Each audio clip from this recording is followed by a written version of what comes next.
Hi, I'm Shreya Punj, also known as the editor recommends. Today we're discussing a really cool and interesting book called Work 3.0, written by Avik Chanda and Siddharth Bandyopadhyay. I'm in conversation with Avik today to discuss a host of interesting things that he's covered in the book and some beyond that as well. Hi, Avik. My first question to you is who should read the book and why? Great question, Shreya. To talk about who should read the book and why, think of people who are about to join the workforce, who are in their final SEMs or in the final year of university or college, all the way up to people who could be middle managers or senior leaders who have either reached their individual glass ceilings, or they're saying, look, in this new work paradigm, how can we reinvent our businesses, how can we reinvent our own futures and careers? So if you look at this entire gamut of people, all the way from early 20s till people in the late 50s and beyond, it's relevant for everyone. It's just that different parts or elements or nuances of the book will be more relevant for certain different people. I completely agree with you. Also, if I felt even as a freelancer, as I'm consulting right now, I found the book to be extremely interesting to read. A, just to sort of reminisce about what work used to look like and what it now has become. And I thought several parts of the book were interesting, more so because you've not just spoken about what has happened in the last 2, 3 years. You've gone back right up to, I would say, when work as we know it started for India. And that is interesting to me just as a reader of non-fiction books in itself, because the topic itself is so delightful. And as you said in the book, that work has now, because of the shifting of the boundaries, sort of come inside your home, in your bedroom. It makes sense to also be on your bookshelf and or on your Kindle if you prefer that. Now, leading into this curiosity as a reader, I was also very there's a lot about how and why you've written the book, right? And when you're commenting, or rather talking about something as undulating as work, something that keeps on changing as we even talk about it, how then do you as an author think about, oh, I'm going to research and write about work? It's not about work from home, it's not about policy, it's just work. It's a vast topic, and I, for one, wouldn't even know where to start other than say maybe crib about my own work. So I know you've delved into this a bit here inside the book, but for all those who I know at least want to become authors and want to write books that look like this and books are as well researched as this, I want to understand your writing process and how do you get over the fact that you're commenting on work? Okay. So what we did was, as you said at the outset, that this has been written with my friend Sid Bandyopadhyay. So what we said when we started talking about it, far more than an intellectual exercise, to be honest, Shreya, because I know it was disruptive for everyone. But and this would be something that resonates with you, because as a self-employed person or as a consultant, the disruption of the initial lockdown period was tremendous, and all client meetings stopped, all spending stopped, and it was a question of, it's not a question of, how can I survive this financially. That, to me, honestly and mercifully, wasn't the case. But the case was, what am I going to do? Right? How do I make sense of what is happening around me? How do I keep that level of poise and level of self assurance within me and look forward to the future? These are pretty basic, I would say almost existential questions, right? And Sid, stuck in the UK, which is one of the few economies in the West where almost a total lockdown was imposed, was undergoing a very similar kind of thing. We both went through, you know, um, illnesses where we had COVID at different places. We both had, personal sort of professional challenges, health challenges, particularly in the wake of COVID, which I'm sure you can still see a year plus down the line. Sid lost his father. There were tremendous trials and tribulations on a personal standpoint. And what we said is, okay, this book, this venture is, it's going to sound cliched, but that's really what it was, is going to keep us anchored, not in this highly disruptive and difficult, at times traumatic present, but it's going to keep us anchored in the hope of a better future. That's number one. And number two, if we can make this book work by, it's almost learning by doing. So it's like learning by writing. And in the process, discover new nuances, discover new insights, new connections across subjects which are not usually studied together, right? So from economic history to statistics to economics, public policy, to law, to psychology and the behavioral sciences and the application of that in the workplace. If we take this entire range of subjects and we keep that kind of together almost as like a giant mosaic and then try and work out the connecting points, that would be a very interesting and intellectually challenging project in itself, which would keep us geared and motivated. And B, if we are able to make the findings of that accessible, then it's going to benefit others. So that was really the motivation. You have the holy trinity of everything going, including great but targeted and nuanced interviews. So how I'm the kind of person who, if I have 12 tabs open on my Google Chrome, I mean, self-diagnose myself as having AD, like attention deficit disorder, which is highly not recommended, but you get overwhelmed. You're like, oh, this is also interesting, this is also interesting. And then one often loses track of what they were originally researching. The other part about research is also this, that it makes for a fat book because it's a well-researched, well-thought-of, well-investigated book. So again, I want to understand the dynamics between Sid and you and this aspect of research. And you also said making it accessible after having made sense of it. So how does one do that? So one part which was fairly easy between the two of us, actually, the research part was fairly simple, and I'll explain why in a minute. He comes from a pure academic standpoint. I come from a pure corporate standpoint, 20 years of corporate, and now I'm in sort of, in my greatly advanced years, more of an accidental academic. And the earlier book that we worked on together, From Command to Empathy, began that because, people said, okay, this is interesting. Why don't you take a few lectures? So I took a few lectures at IIT Delhi. Then I took a few lectures at XLR. Then a few lectures elsewhere. And now that has solidified into teaching particular modules or parts of courses or small niche courses, such as, the Indian School of Public Policy. So that journey began there. And essentially, I was still a business person who brings the business inside and likes to read a lot and do research and bring that to the workplace. Whereas Sid still remains basically an academic, but he's not the reclusive academic. He works with industries. He works with government. So we said, great. Anything, so let's say we are talking about skills of the future, right? I said, when I'm doing the research, anything that the Gartners, the Forresters, the McKinseys, the Big Four, that's where I come from, right? So that part of the research I'm going to do, don't worry. And he says the academic part of the research I will do of that same topic, the skills of the future, with the added advantage, with the addition that he has his own research associates, he has his own PhD students. So they all pitched in and they helped do not just his, but also sometimes my part of the research. So, Avik, why is the book called Work 3.0 specifically? Any reason behind that? Or is this just like Web 3.0, Internet 3.0, so Work 3.0? Like, what was the reason for this title? Interestingly, you would remember, right? It's not that far back. We had lockdown.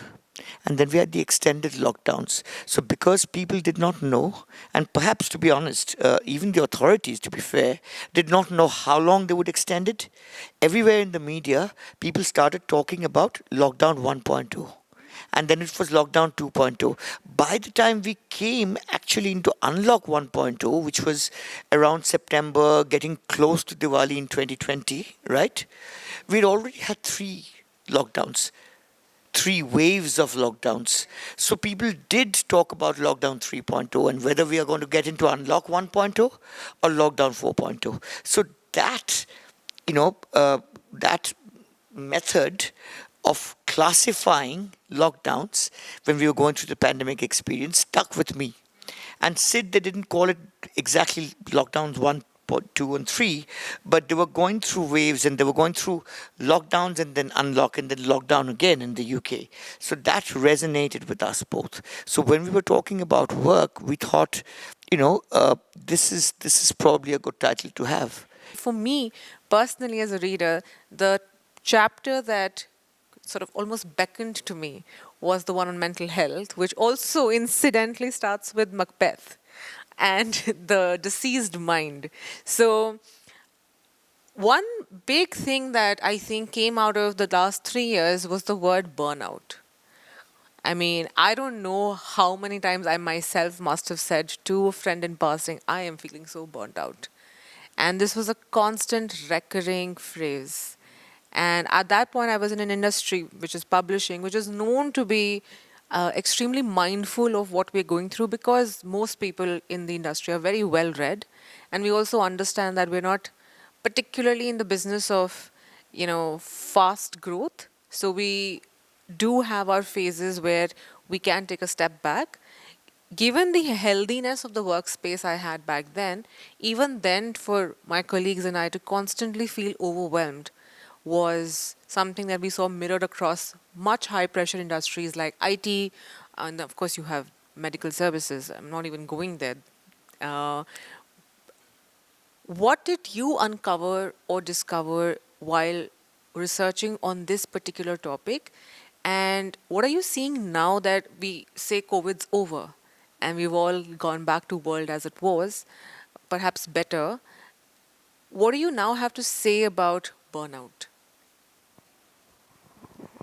Yeah, I think burnout, when you use the word burnout today, one has to be careful because it almost sounds like a cliche because it's just been used and overused so much.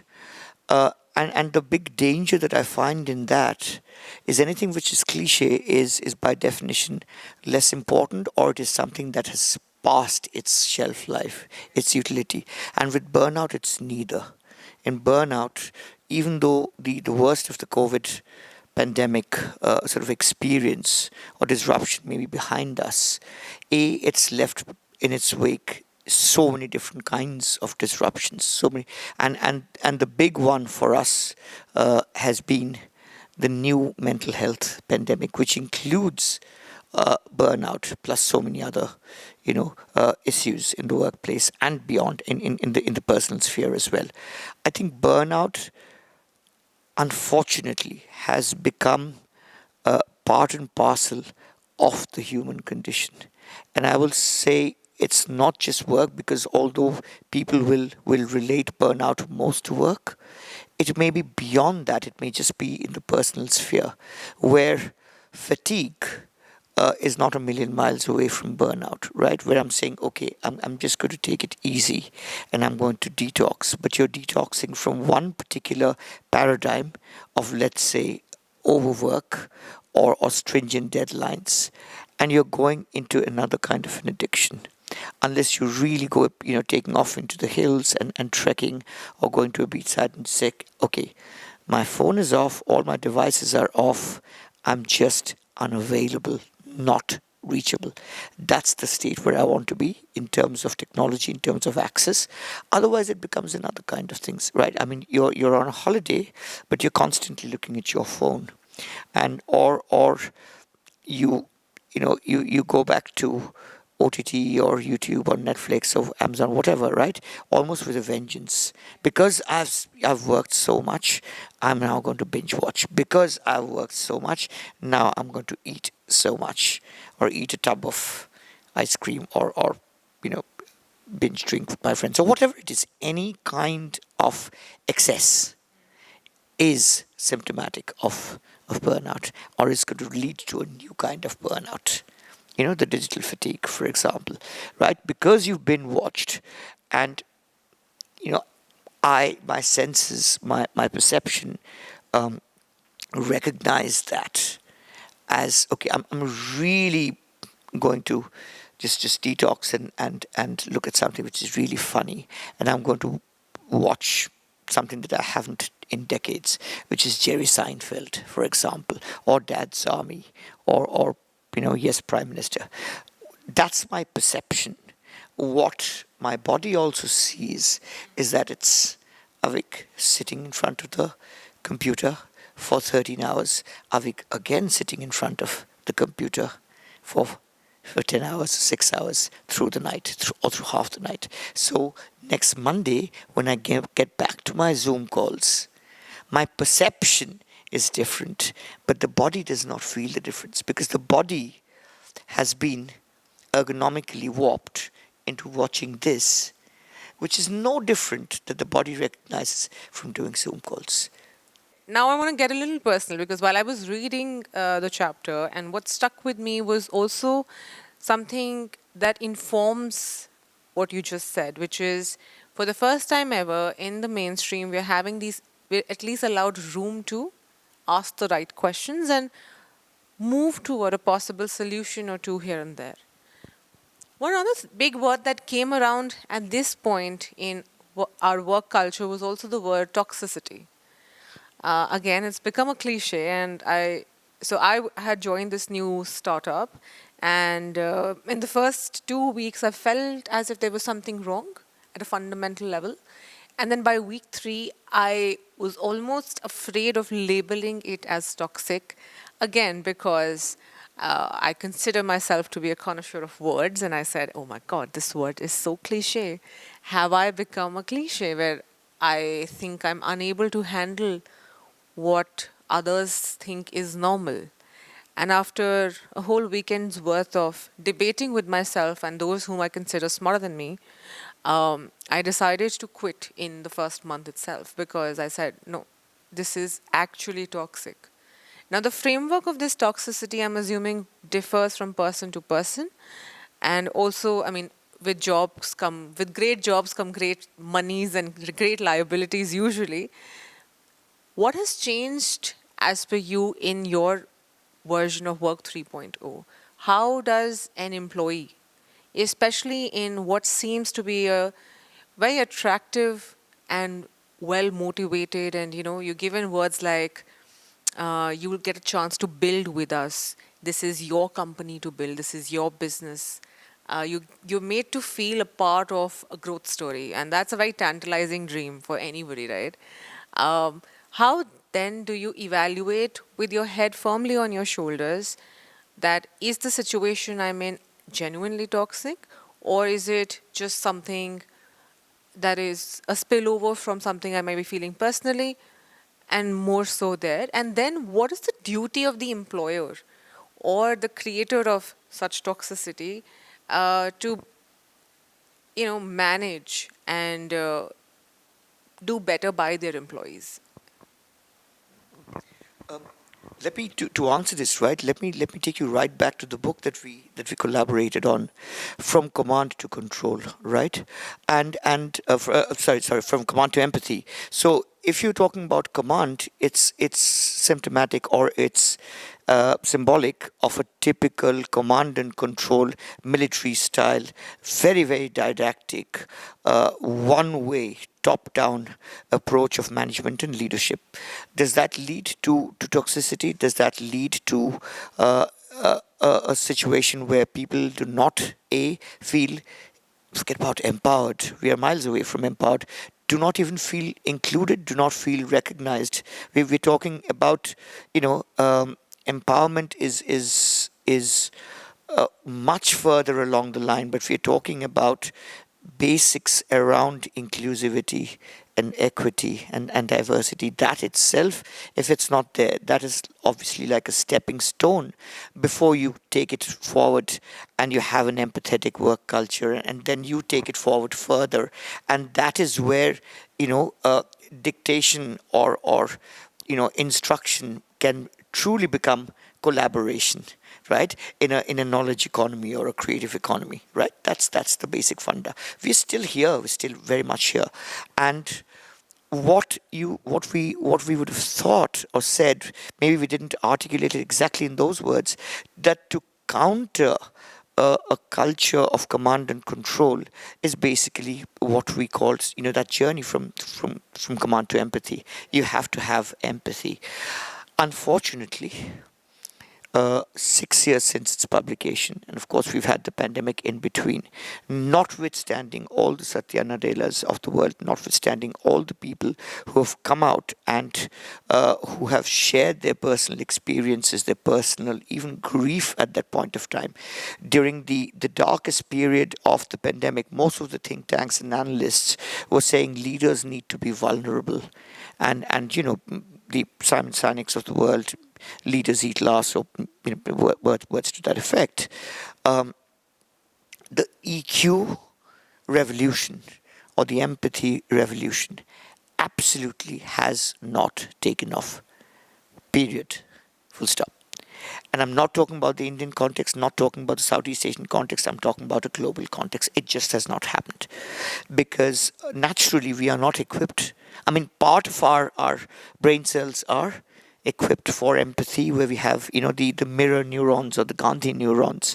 But circumstances, whenever they have been adverse, we have always reverted to the age old model of not delegating, not trusting, micromanaging, and everything that comes with it. The now I'm going to use the word toxicity.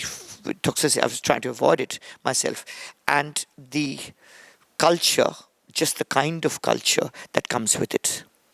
And instead of just repeating that word, the way that we have posited it here right at the end, that this is a culture which is not going to be one of frankness, of transparency, of trust, of goodwill, of empathy.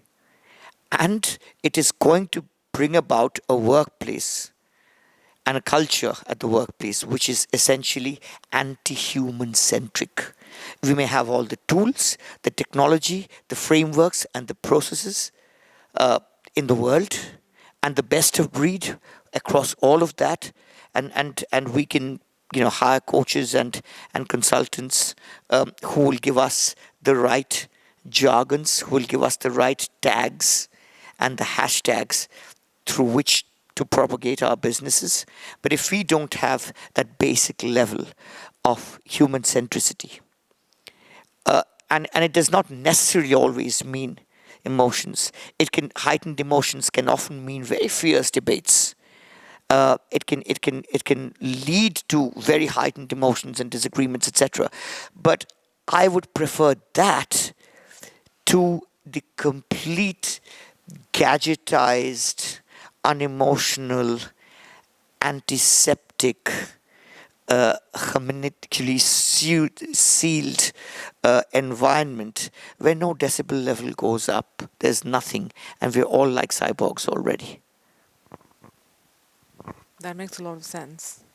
With this, I'd like to come towards the ending of this conversation, and also something very interesting again that I noticed in the conclusion of the book, which was you've quoted this beautiful couplet from Y.B. Yeats, and which says, and I'll read this: "Things fall apart, the center cannot hold."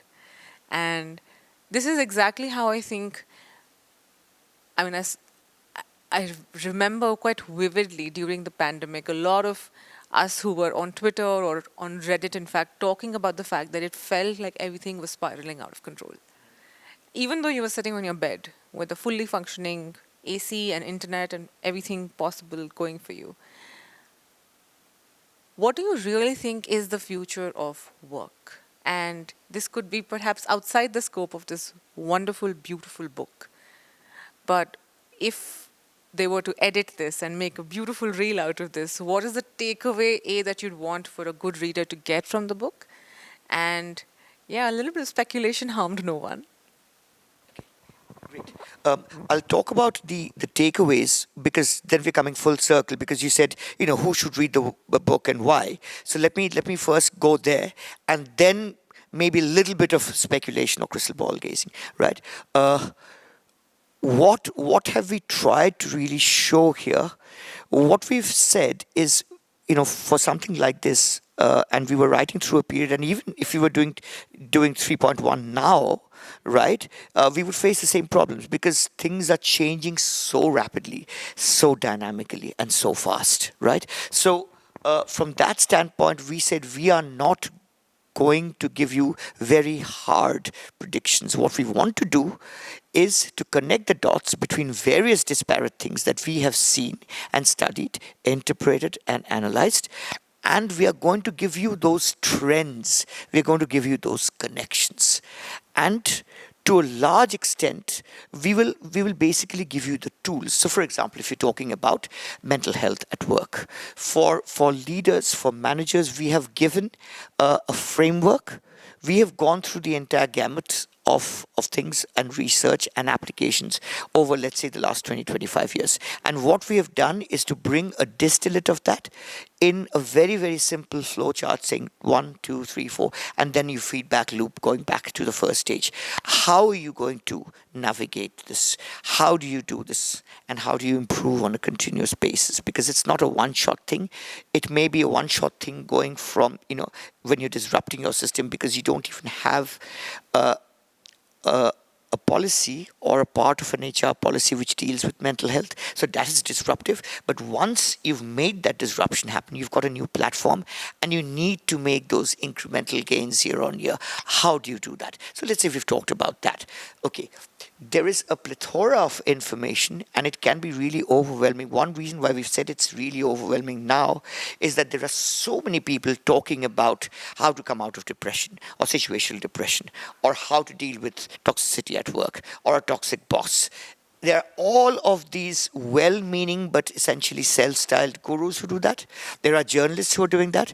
There are think tanks and analysts who are doing that. There are corporate leaders who are doing that. There are psychologists who are doing that. It is overwhelming. So what we've done is cut through that noise, cut through that overwhelming sense of being burdened by too much information, by a surfeit of information, and again trying to distillate down into the bare essence of things. Okay, how do you do that? And we've given a little schema for that. At an individual level, I could be somebody about to join the workplace, or I could be a mid level manager, or I could be an industry or a company leader. The same principle applies. How do I understand what kind of work and role I'm best suited for? How do I map that to the emerging sectors and trends and the sunsetting ones so I know what to focus on and what I need to kind of backpedal on, even though I may be very comfortable with it. If it's something which is sunsetting, going down in demand in terms of domain and skills and requirements, or even as a sector, then it's why stay with it, right? If you can make the switch sooner rather than later, then do that.